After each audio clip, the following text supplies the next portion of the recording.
Forever. Dog. Oh, yes. It is Monday morning once again.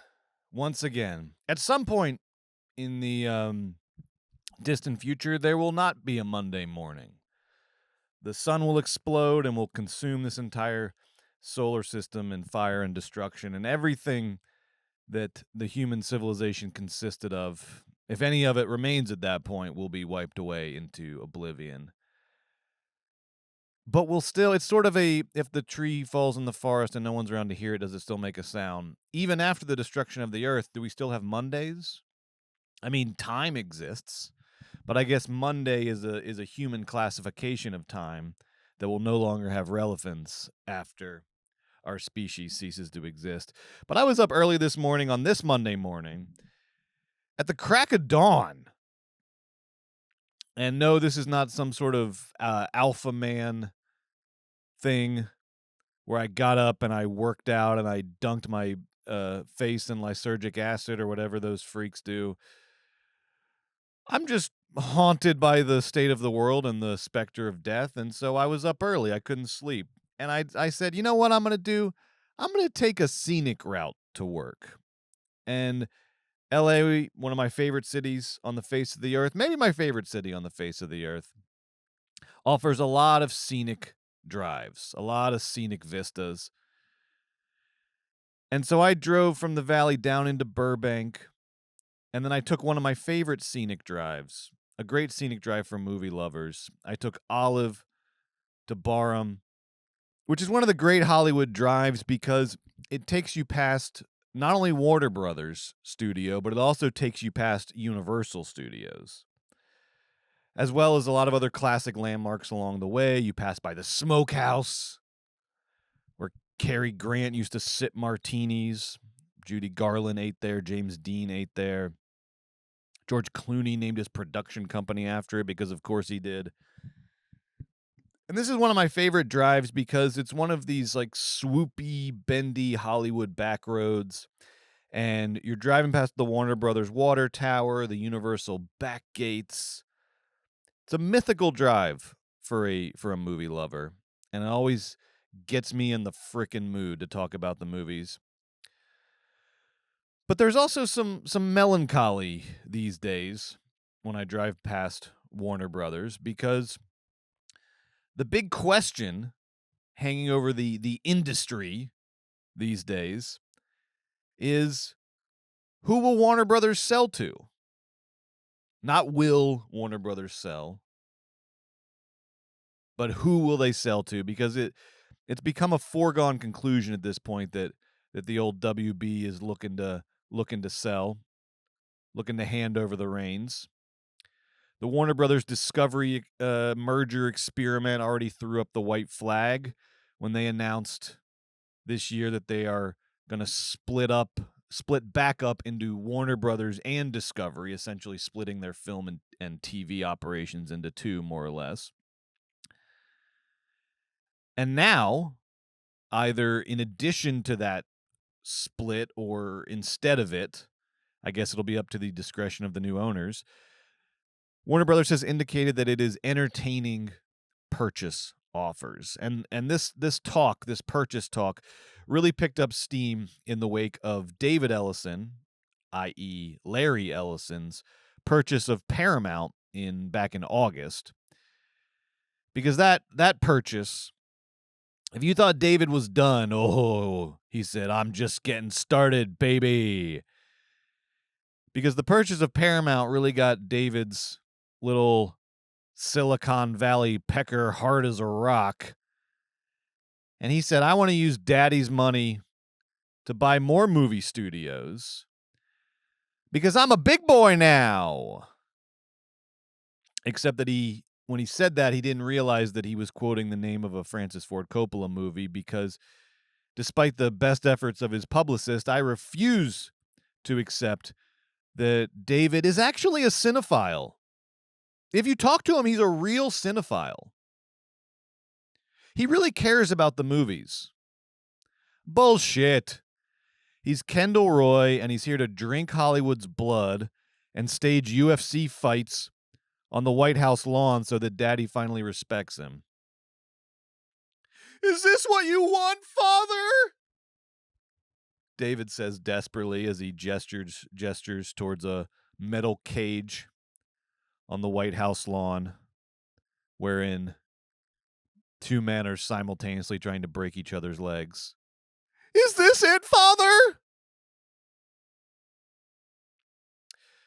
So Paramount was the first buyer on the table. The new Paramount, Magamount, was the first buyer on the table. And for a second, it seemed like they honestly might just swoop in and snatch up Warner Brothers real quick and put this whole movies thing to bed. But then some other buyers emerged, because of course they did. And now the sharks are circling. In addition to Paramount, we of course have the streamers, primarily Netflix. I've heard Amazon sniffing, Apple sniffing, but why would Amazon or Apple want the headache of like an actual physical movie studio in the year 2025? I don't see it. Netflix, though, a real contender. And then Comcast came in and has indicated strong interest in buying Warner Brothers. Now, Comcast, scary sounding, massive company, owns Universal. The first movie studio. Still around, still kicking, still making some bangers. So Comcast threw their hat in the ring as well. So here are the three options. Warner Brothers sells to Paramount and continues Paramount's MAGA AI takeover of Hollywood. Bad news. Option number 2. Warner Brothers sells to Netflix and continues the streaming takeover of Hollywood. Maybe not as bad of news as Paramount, but I would say still bad news. Option number 3. Sell to Comcast/Universal. Create a super studio right here in the Valley, and maybe, just maybe, the movies live to fight another day. I obviously prefer option 3. And look, I am not here to celebrate the movie studios. They are massive companies, and there's no reason to ever celebrate a massive company. And most of my favorite movies were made outside the studio system.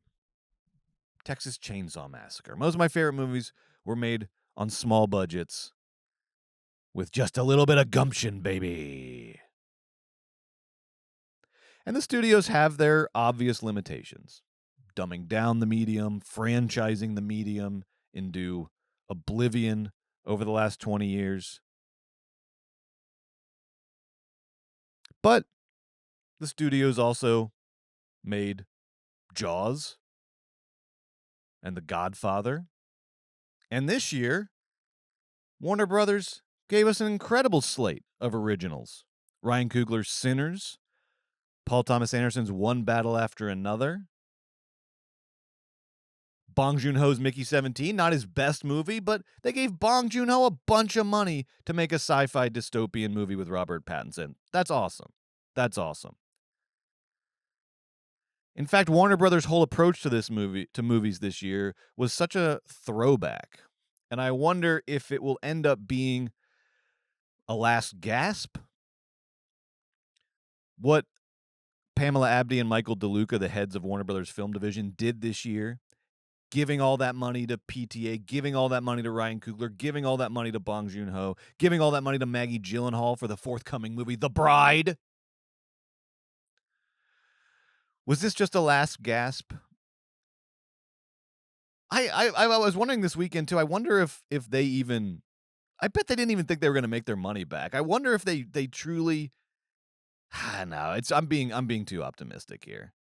But I was wondering, did Pamela Abdy and Michael DeLuca see where the wind was blowing and know that they just had this one last little window of opportunity to have one great like studio movie year, and they're just going to live their early 70s New Hollywood fantasy life for 1 year, knowing that it doesn't matter. Even if we just try to make profitable franchise movies, this is still going in the same direction. So let's just have some fun and make some good movies. I wonder. I don't know. Probably not. Probably not. I'm sure they had all these metrics about how these movies. And look, Sinners made a ton of money. And PTA's movie, I know all these dumb Instagram accounts that claim to be movie loving accounts, but all they do is just talk shit about good movies. All these little accounts are like, they have all their clickbait. One battle after another lost so much money, lost $100 million, over $100 million. It also made a lot of money. Yes, it cost a lot of money. It made a lot of money. It made a ton of money. It's easily the highest grossing PTA movie by far. And it's not just about the box office these days. These studios have a lot of ways of making money off of these movies. And so when a movie makes a lot of money, yes, it cost a lot of money, but it also made a lot of money. That made a lot of money. And for a PTA movie to make a lot of money, that's something. That's a good sign. That's a good sign that there's life left in this old body.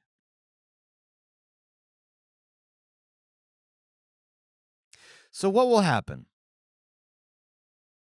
Will Warner Brothers 2025 slate go down as the last great year by a Hollywood studio, by one of the major studios, and then it sells to Netflix, who stomps on its carcass and sends everything straight to your home TV? Does it get bought by Paramount and they put Nick Fuentes in charge of the studio? Or, can't believe I'm rooting for Comcast. Or does Comcast swoop in and buy it and presumably keep it the same? They don't have a big streaming business model. They'll put stuff on Peacock, but it's not their priority. Presumably, a Comcast purchase would keep Universal on the straight and narrow. We'll see. We'll see what happens. Time will tell. And then one day, there will be no time as we know it, and no more Mondays. But for now, there are Mondays. And that's why we're doing movies, baby. Roll the theme song!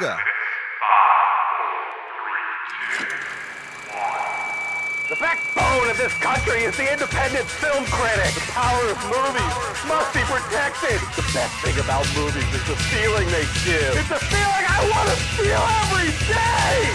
Movies, baby! Movies, baby! Movies, baby! Movies, baby! I love it, Blackball. Welcome to Movies, baby. I'm Brett Boehm, a.k.a. the Georgia Movie Dawg. Go Dogs. I'm coming to you live from the San Fernando Valley. And this weekend, I saw Predator Badlands. I saw Guillermo del Toro's Frankenstein. And I saw the new Ira Sachs movie, Peter HUJAR'S Day, which I now know how to pronounce correctly because I saw the movie.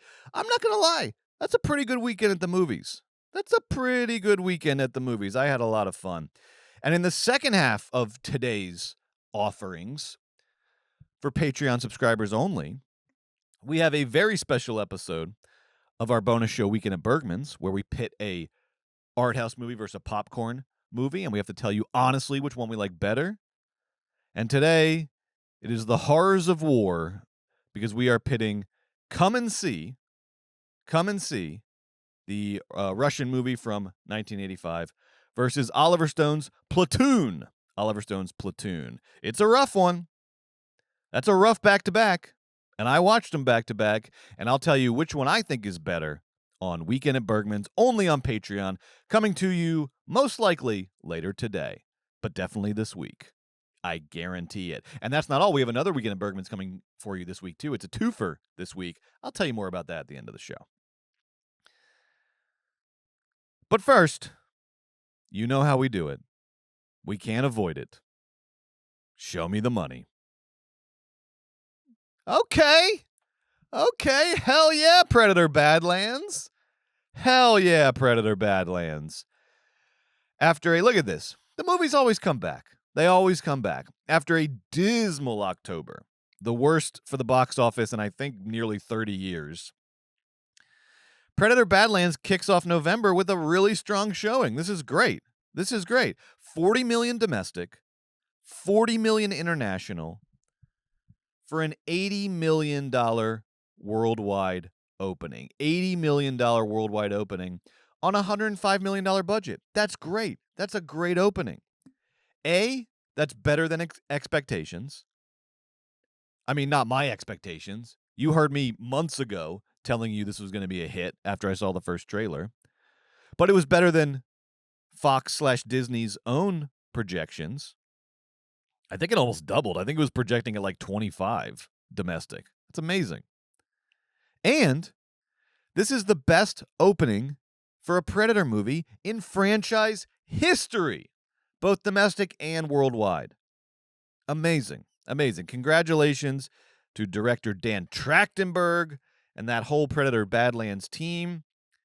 Also, this thing got an A- cinema score, very good, and 85% currently on Rotten Tomatoes. So who knows? Maybe it has a long tail. Let's hope. We can hope.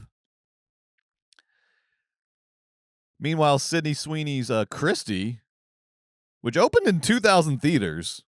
I know it's kind of a small movie, but that's not a small release. That's not a limited release. 2,000 theaters. You don't even see it on here because it came in 11th at an average of $648 per theater. $648 per theater. I was reading this is one of the, if not the worst openings for a movie that opens that widely. One of the, if not the worst wide releases in movie history. I do want to see this. It looks good, but I'm also not gonna shed a single tear for old Sydney. Sorry, Sydney. I ain't crying for you. Let's talk about Predator Badlands. I've had enough of the money talk. I want to talk about the actual movies. About the actual movies. Now, thanks to the aforementioned director Dan Trachtenberg, who in 2022 made another excellent Predator adaptation, Prey, starring Amber Midthunder. If you haven't seen Prey, go see it. It's on, I think it's on Hulu right now. Amazing movie. Probably I would say my second favorite movie in the Predator franchise after the first one. Sorry, Alien vs. Predator. And we'll see about Predator Badlands. I'm not counting it yet because I haven't reviewed it yet. But definitely one of the best Predator movies. And because of that, because of Prey, the Predator franchise has started to feel alive again, relevant again. Stuff's percolating again in the Predator world. Who would have thunk? I mean, I haven't been this excited about Predator since Alien vs. Predator, and that's what, 20 years ago? So Dan Trachtenberg's brought some life back into the franchise. And the folks at Fox Disney, and Disney obviously took control of this property when they bought Fox, they clearly agree because they brought Dan back to do Predator Badlands, and they gave him a bigger budget. They gave him $65 million for Prey, and they gave him $105 million for Predator Badlands. And overall, I know they're calling Predator Badlands a standalone movie, but more than Prey definitely felt like a standalone movie. This, to me, feels like a franchise rebooter. It feels like this is going to get a sequel. And we know, fingers crossed, we know that Disney, having bought Fox, also owns the Alien franchise, which is going through its own successful reboot with Alien Romulus. Now they have another one in production. So it's not hard to imagine where this might be going. Could we be getting another Alien vs. Predator movie in the near future? Sooner rather than later? Who knows? But I sure hope so, because I really liked Predator Badlands. I really enjoyed it. Predator Badlands follows a young predator named Deck, who is the black sheep of his predator family, because I think he's like kind of undersized. I guess I don't know. He's the Kyler Murray of his predator family. He's just a little undersized, but he's like a really good fighter. So I think it's just he's a little undersized. And as a result of that, his dad hates him, and his dad then also hates his brother because his brother sticks up for him. And so things happen, and then Deck travels to the most dangerous planet in the universe. Great premise. The most dangerous planet in the universe, called Genna, in order to kill the most dangerous creature in the universe, called the Kalisk, and thereby prove himself worthy of being a predator. But on this planet, he quickly finds that he's in over his head. Everything on this planet is trying to kill him. And so he is forced to team up with Tia, a damaged android, and another funny little creature, and together they form a little crew, and they've got to go get the Kalisk. But everything on this planet is not what it seems. I won't spoil too much. You'll find out when you watch the movie. This movie stars Elle Fanning in a dual role as two different androids. One of them sort of cheery and goofy, and the other one cold and calculating. And then we also have Demetrius Schuster Kolamatangi as Deck the Predator. He does an excellent job here as Deck the Predator. Now, Predator Badlands might not cut as deep as Prey did. Prey was such a sharp, unique take on the Predator mythology. Predator Badlands doesn't cut quite as deep as that.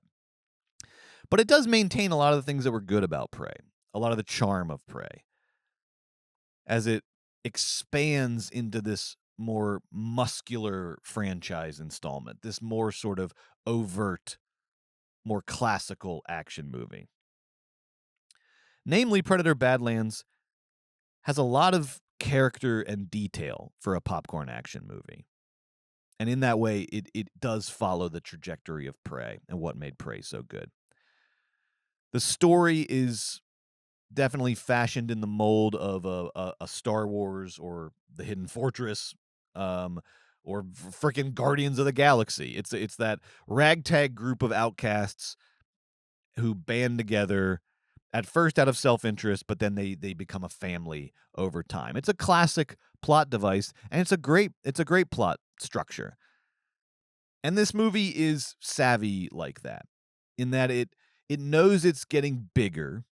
It knows it's going for sort of bigger action movie motifs and effects. And so to counterbalance that, it relies on some really time-tested cinematic formulas.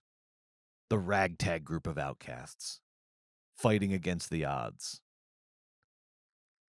And so it's not reinventing the wheel in the way that I feel like Prey was reinventing the wheel of what a Predator movie could be. It's not reinventing the wheel per se. But it is drawing the Predator universe into new cinematic motifs and tropes that it really thrives in. And it's utilizing Dan Trachtenberg's effortless cinematic instincts to just make a hell of an action movie. This is a hell of an action movie. From the second that Deck lands on this forbidden planet, everything's trying to kill him. It's great. The trees, the plants. There's not a down moment. From the second he lands, he's got to be on his toes because there's poison and grabby things and chomping things everywhere he looks, everywhere he goes. And yeah, it's a little CGI dependent, but it's also creative and so well executed that it works. It works really well. And the planet itself is gorgeous. Again, very CGI dependent, but gorgeous. Visually stunning. Trachtenberg cited a lot of influences in the planet design, and they're pretty obvious. You notice them right away. Frank Frazetta paintings, Conan the Barbarian, Mad Max, Westerns, the video game Shadow of the Colossus he cited, I love. So if all these things are creating an image in your head, it's a good version of that image. It's a good version of that aesthetic. It's a surreal, vicious desert planet. It's gorgeous. There's also a fun Easter egg early on that becomes a major plot point, which is that Deck is not alone on this planet. The presence of Elle Fanning's androids means that the Whalen Corporation is also snooping around, and they've got their own agendas. Of course, the Whalen Corporation comes from the Alien franchise. So I'm just saying, Fox Disney, don't tease me with Alien vs. Predator if we're not going to get Alien vs. Predator. But I think we probably are. I think, particularly after Predator Badlands did so well, that feels like where this is headed. I really like Predator Badlands. I want more. I give it 3.5 stars. I thought it was really good. Now let's talk about Frankenstein, brought to you by Guillermo del Toro. Guillermo del Toro. Guillermo finally got to make his Frankenstein. Congrats, Guillermo. This has been a passion project of his for a while now. He almost got it made at Universal, which would make sense, back in 2008. But then it got sort of wrapped into Universal's infamous Dark Universe plan, where they were trying to reboot all the Universal monsters with a little bit of edge. But it was just one disaster, box office disaster at least, after another. The Benicio del Toro Wolfman, Dracula Untold, of course the Tom Cruise Mummy, which is the one that put the nail in the coffin, to use some horror imagery.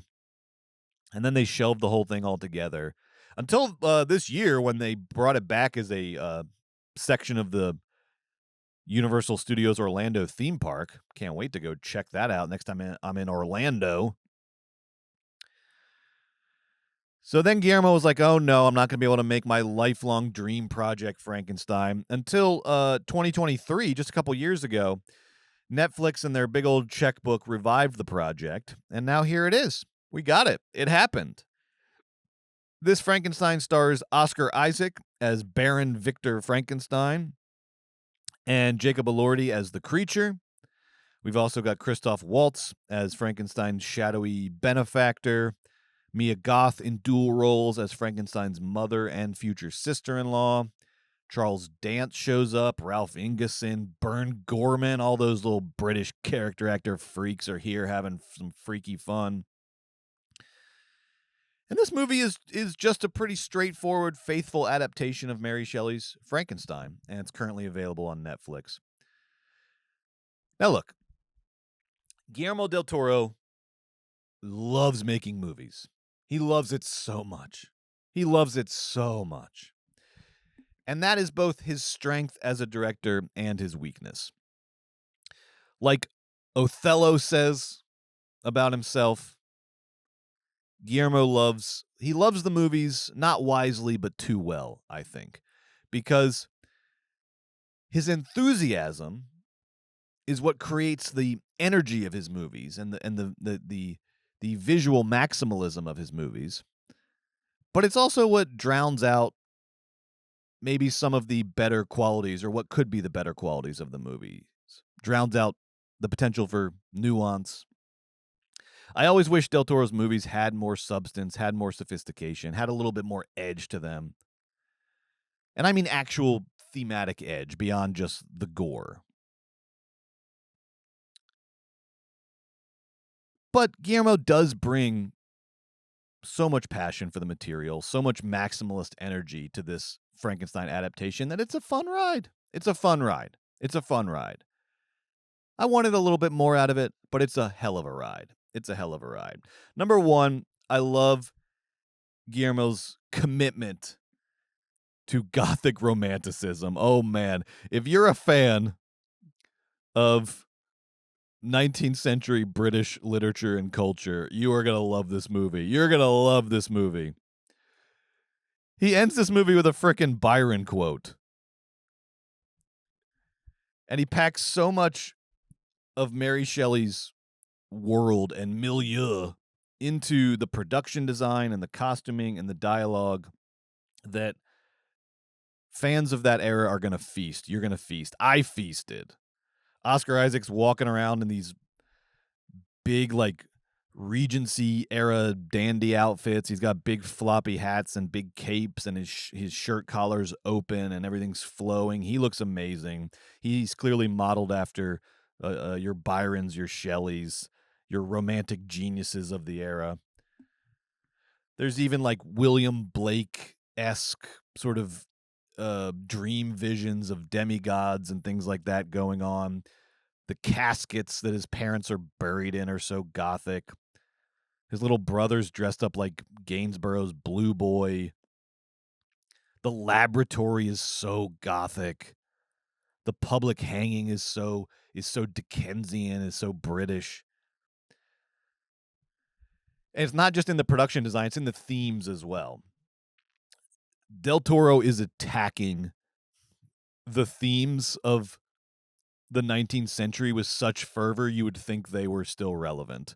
Themes like, and look, I know God versus science is still relevant in a way, in the sense of sort of, American evangelicalism and so forth, and the attack on education and so forth. But Del Toro is not concerned with that. He is attacking the themes of the 19th century in the context in which they were originally argued. There are arguments about God versus science in this movie that are so archaic. And I love them for how archaic they are. I love that this movie is just doing 19th century Gothic romanticism for its own sake. I've seen commentary in this movie that is sort of pulling out some gender themes and things like that, and sexuality themes and things like that that are relevant to today, that feel resonant. But I would give credit for that to Mary Shelley, not to Guillermo del Toro. I think that's all just coming via the source material, and because he's so faithful to the source material. If anything, Guillermo is ignoring, I think, a lot of the the sort of early 19th century feminist themes that you see in Frankenstein. I mean, Mary Shelley was the daughter of Mary Wollstonecraft, for crying out loud. It's all there in the original material. If anything, he's ignoring a lot of that in favor of the thing he's most the two things he's most obsessed with, which are the sort of homoerotic bromance between Frankenstein and the creature, and Frankenstein's Oedipal obsession with his own mother. Those seem to be Guillermo's favorite themes. But despite all of these little granular historical fixations, this is still a movie that consists of a lot of broad appeal, a lot of big moments, a lot of big cinematic imagery.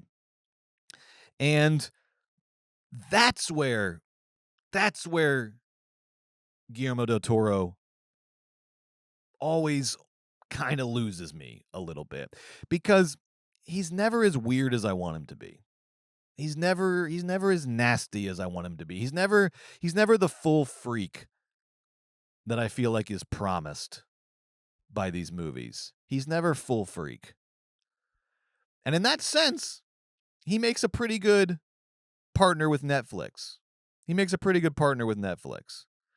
Because this movie is not Bram Stoker's Dracula. It's not Coppola's adaptation of Dracula. It's not even close to that masterpiece. It's not a truly weird, wild, freaky, visionary adaptation of 19th century horror. This is closer to the Stranger Things version of Frankenstein. This is like Ken Russell's Gothic if it was fed into the Stranger Things algorithm and spit out at the bottom of Stranger Things Season 5, Episode 4 in the "now that you've watched this, here are more things you might like" section. This is the Netflix version of a Vincent Price movie. And while that means that the budget is a lot bigger, which is great, because it's all on screen here, it also means that the charms of the movie are a little more basic and a little less otherworldly, a little less truly freakish. For example, the movie flirts with some real freakiness when it explores Victor's Oedipal fixation on his mom, but it just never goes full freak. It never luxuriates in the possibilities of that theme. And then Del Toro will hit you with like the most grotesque gore you've ever seen, as though he's saying, "See, I'm a bad boy. I just split this guy's head open. You see, you can see his brains." And this movie does have some of the most intense gore I've seen all year. But it's always a little limp. It's never quite as effective as he wants it to be. In part because you can always kind of hear him in the background of the gore, like giggling, like he just got away with something, like he's being a real naughty boy. And it's like, I would love to see some of that naughtiness in the themes, in the character, in the story. I love to see you get as freaky as you get with the gore in the story. Let's talk about the performances, because they're such a big part of this movie, because these performers are performing, let me tell you. And I know everyone's talking about Jacob Elordi as the creature, and he is great. Well, we'll talk about Elordi. But first I want to talk about Oscar Isaac as Frankenstein, because I loved this Oscar Isaac performance. He is, out of all the performers, he is the most locked into what Del Toro is doing in this movie. He is locked into that romantic, demonic, gothic, Byronic persona. He's basically doing Gabriel Byrne in Gothic as Lord Byron, and he's really digging into it, and he's having a lot of fun. I loved it. Mia Goth, on the other hand, is doing what Mia Goth does, which is not a whole lot for me, at least. Maybe you like Mia Goth, maybe you don't. I realized watching her in this movie, I think one of the keys to her success, because she gets a lot of roles. This is a big role. I think there's a misconception that Mia Goth is camp, or that that her performance style is like kitschy or something. And I feel that's why she got cast here in this movie. I feel like it's like when Coppola cast Winona Ryder in Bram Stoker's Dracula. He wanted that little boost, that little adrenaline shot of camp that Winona brings to every performance, so that he could then sort of mix that with the other flavors he's working with. That's a real master at work, Bram Stoker's Dracula. But Mia Goth isn't camp. She kind of doesn't do anything. I don't know. I find her performance style unmotivated and imprecise.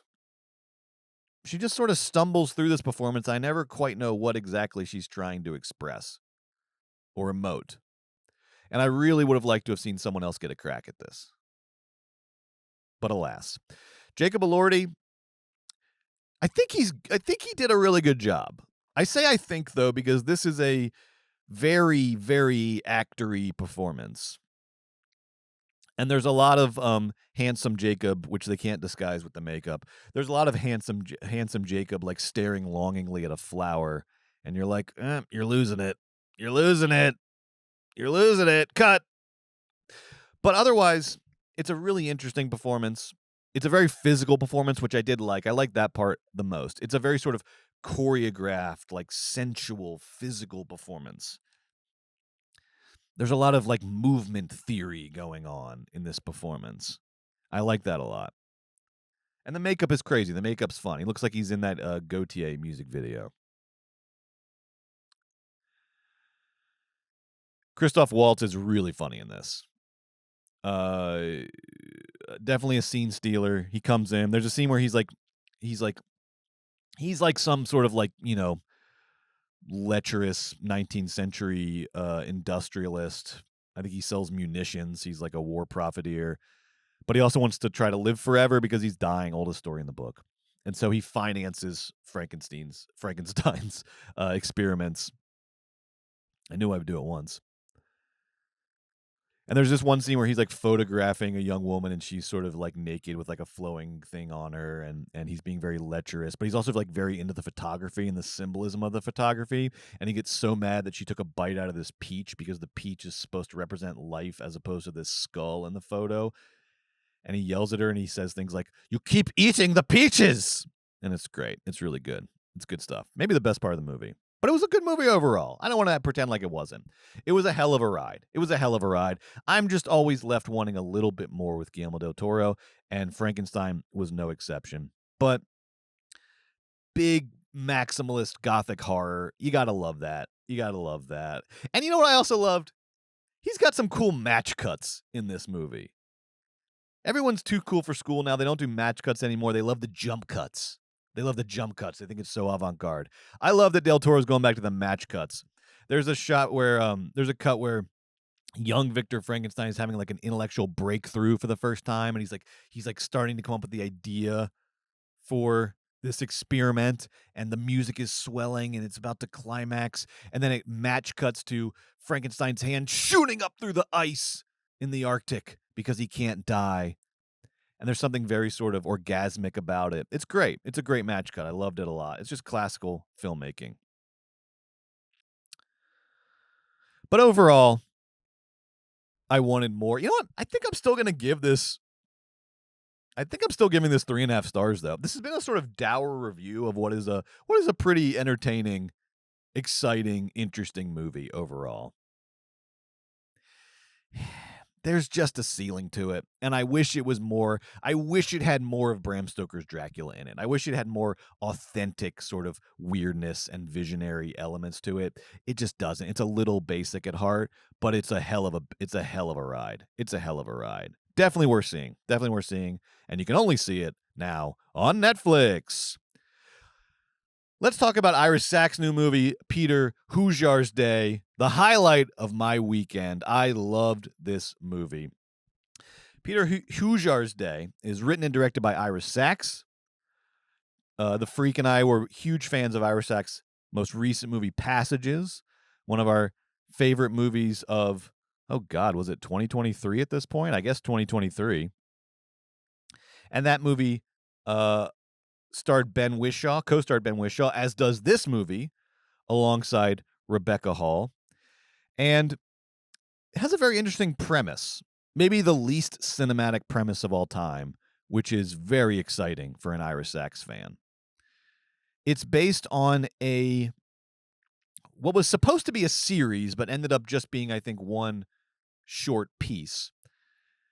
The writer Linda Rosenkrantz, in the 70s, she was a writer who was active in the downtown New York scene.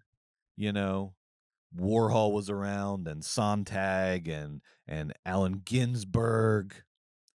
Thule Kupferberg gets name dropped in this movie for all the Fugs heads out there. And Linda had the idea that she would sit down with some of her creative friends, her artist friends, and just interview them about what they did the previous day. Just take me through beat by beat. And she imagined that this is a project that might yield some interesting results if you listen to an artist just detail their day by day. However, after she did this with the photographer Peter Hujar, she then abandoned the project, and we only have this one installment of the project, a transcript of this one installment, Peter HUJAR'S Day, which Ira Sachs has now turned into a movie. And when I heard the premise of this movie and then it was Ira Sachs doing it, I was so excited. And it was everything I hoped it would be and more. In this movie, Ben Whishaw and Rebecca Hall never leave Ben Wishaw's apartment. They do go to the roof once, and they go down to the street for a little ciggy break. But other than that, it takes place entirely in this apartment. And it is simply Ben Whishaw recounting what he did the previous day. And Ben Wishaw's amazing. Rebecca Hall's amazing. Incredible performances, of course.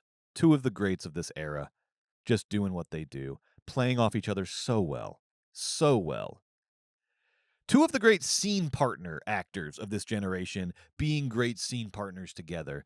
They are just, you accept this as reality immediately, just by the way they look at each other and listen to each other.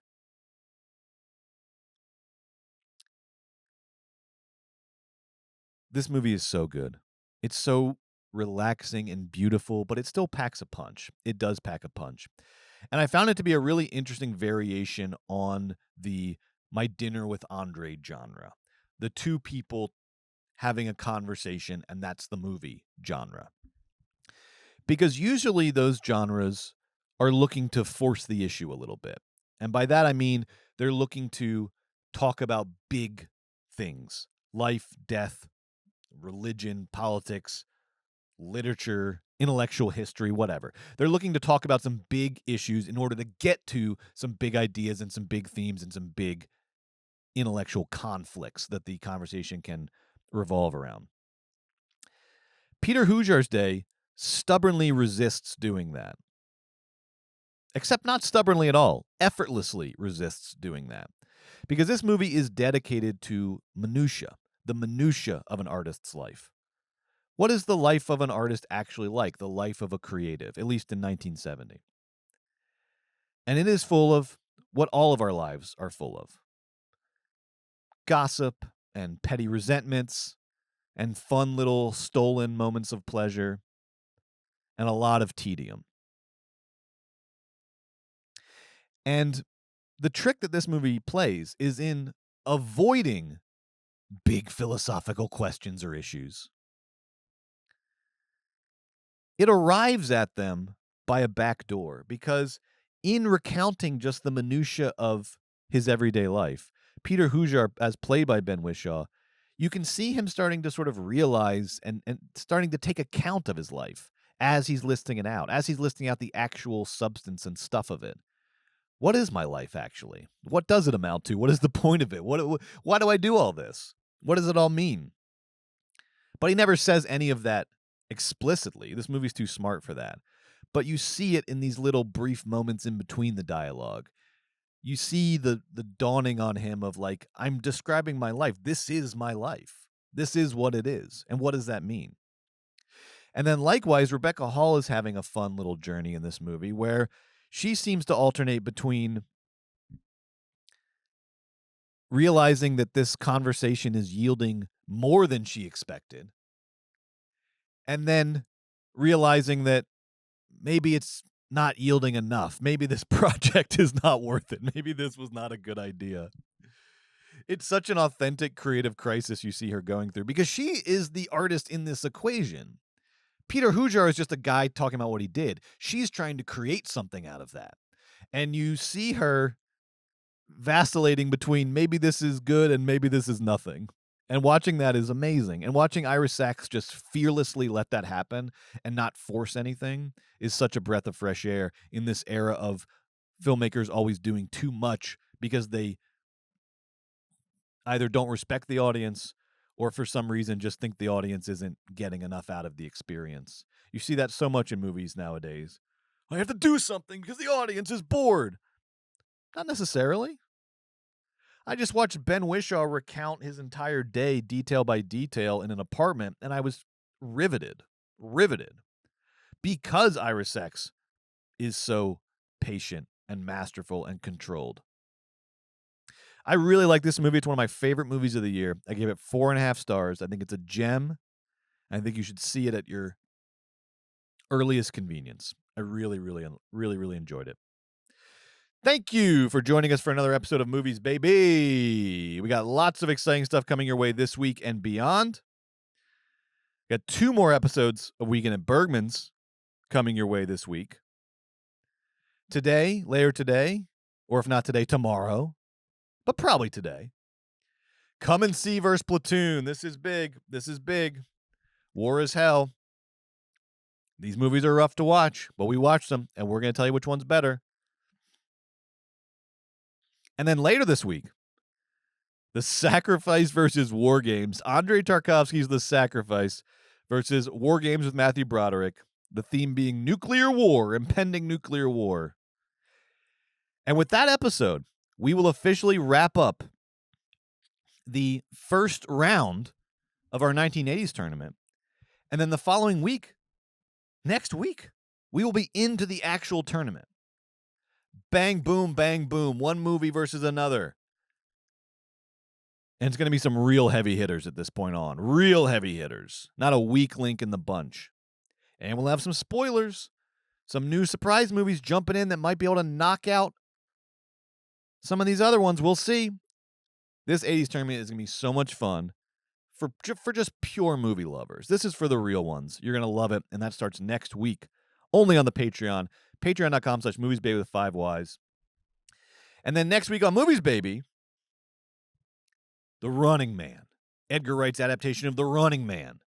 Because all we can make is Stephen King adaptations. But I am looking forward to this. Die My Love. It's getting great reviews. I love Lynn Ramsey.